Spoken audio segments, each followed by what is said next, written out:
Prediksi line up Timnas Indonesia versus Bangladesh di FIFA Matchday.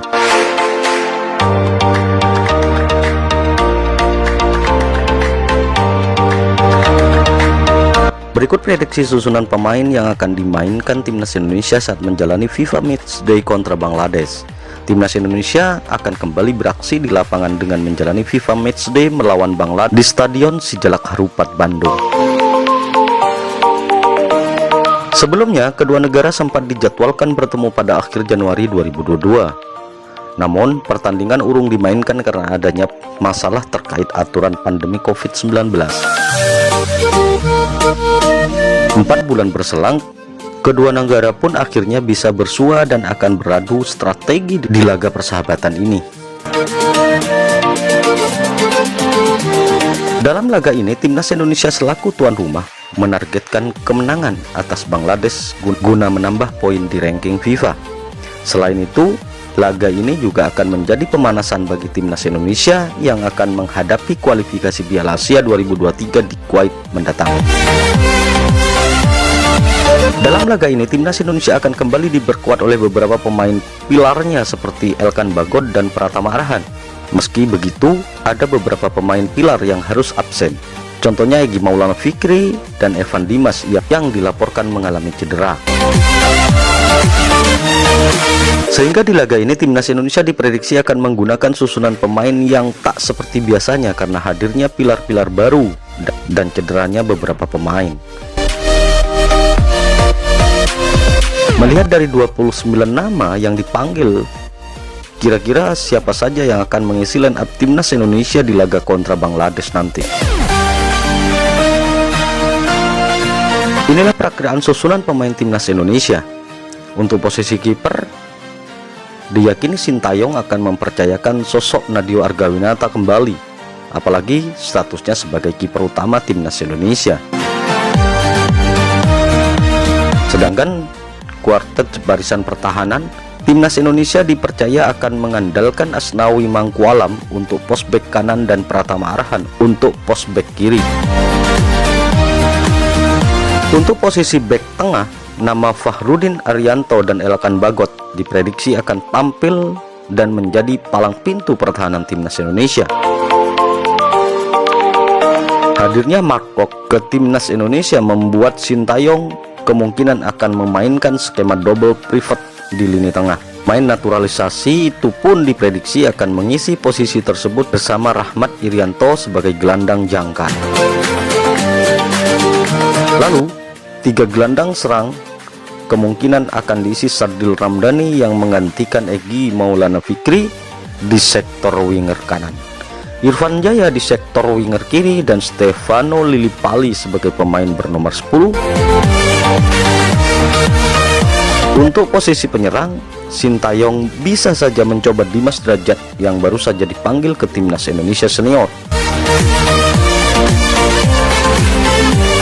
Laga melawan Bangladesh merupakan ujian untuk kekompakan para pemain Timnas Indonesia.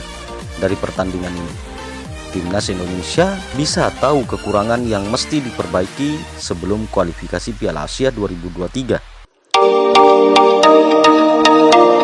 Jadi, saya akan menguji kekompakan pemain seperti apa. Secara keseluruhan, seperti apa organisasi tim. Apalagi ada pertandingan lawan Kuwait dan Yordania di kualifikasi Piala Asia nanti, ucap Sintayong dalam konferensi pers sebelum laga Selasa. Sintayong berusaha tidak mengutak-atik susunan pemain yang telah dipanggil ini sampai kualifikasi Piala Asia 2023. Setelah laga kontra Bangladesh usai, dia ingin melanjutkan visi ini. Perlu diketahui, Timnas Indonesia akan melawan Bangladesh di Stadion Sijalak Harupat, Kabupaten Bandung, Rabu 1 Juni 2022, tepatnya pukul 20.30 waktu Indonesia bagian Barat. Sementara itu, kualifikasi Piala Asia 2023 akan digelar pada 8 hingga 14 Juni 2022 di Kuwait. Indonesia tergabung di grup A bersama Kuwait, Yordania, dan Nepal.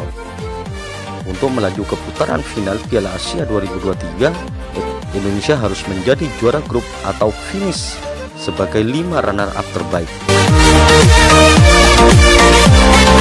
Menjadi juara grup atau finish sebagai 5 runner-up terbaik hanyalah dapat dicapai dengan penampilan apik oleh timnas Indonesia.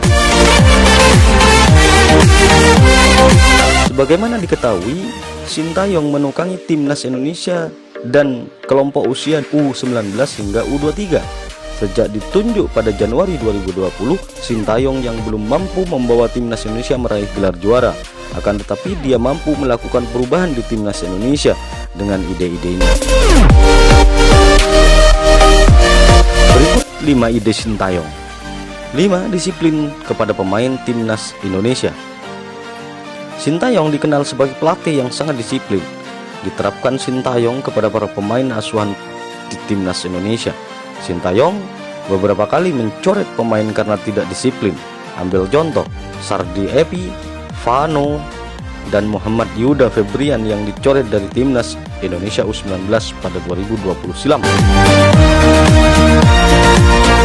Yang keempat, fokus pada pengembangan fisik para pemain timnas Indonesia.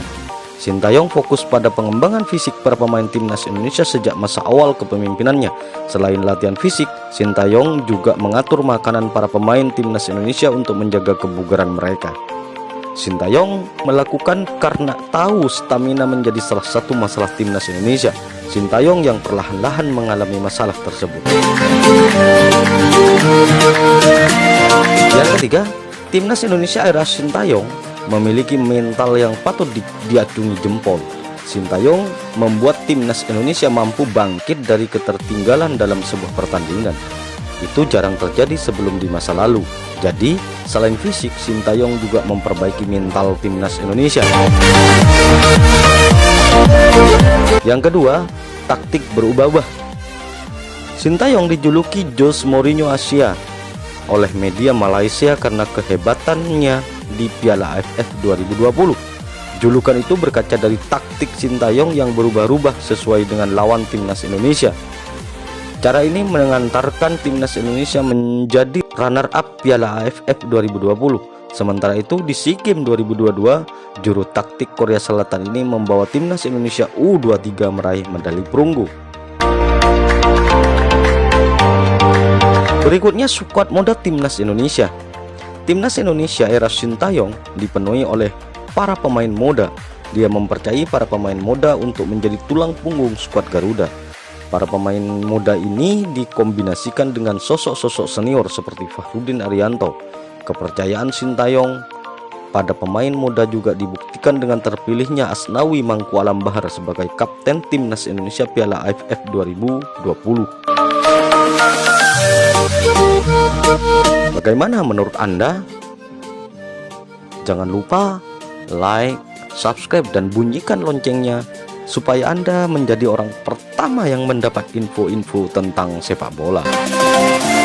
Saya akhiri, wassalamualaikum warahmatullahi wabarakatuh.